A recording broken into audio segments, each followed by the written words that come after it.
Hello sa inyo mga katadyo. Ito nga pala yung gamit kong gulong ngayon. Binili ko siya ng August 26, then napakabit ko siya ng August 27.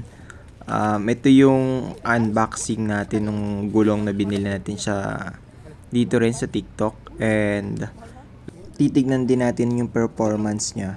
Siguro kung i-upload ko to, medyo itatry-try ko muna. Kung i-upload ko man to, siguradong nagamit ko na din yung tire na to. At nag-ano ko na yung performance.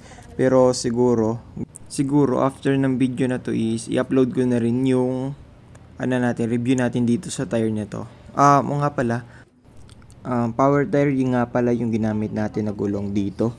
At i-review natin kung maganda ba talaga tong power tire. Dumating na po yung order natin. Power tire.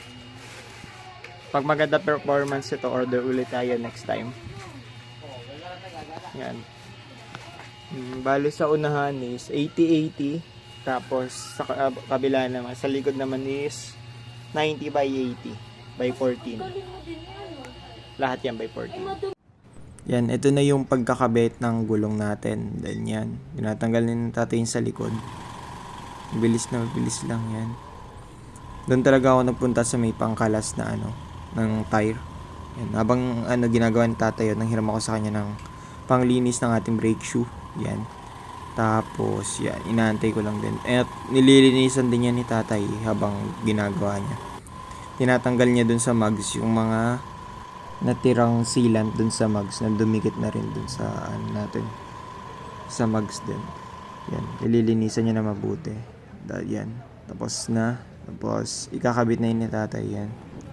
Diyan naman sa part na yan is sinigurado ko yung pagkakakabit ni tatay ng tambutso natin kasi minsan yung hindi tumatama, kaya itinama ko lang yung ng tambutso natin dyan sa part na yan.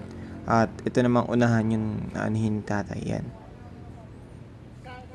At nga pala dyan is hindi ko nang pinakuha si tatay ng ng pangkalang sa unahan. Ginawa ko, tinuunan ko na lang yung hulihan para umangat yung unahan niya, para mabilis na rin yung gawa niya. Yan, tinuunan ko na lang. At yan, nilinisan niya ulit yung mugs natin.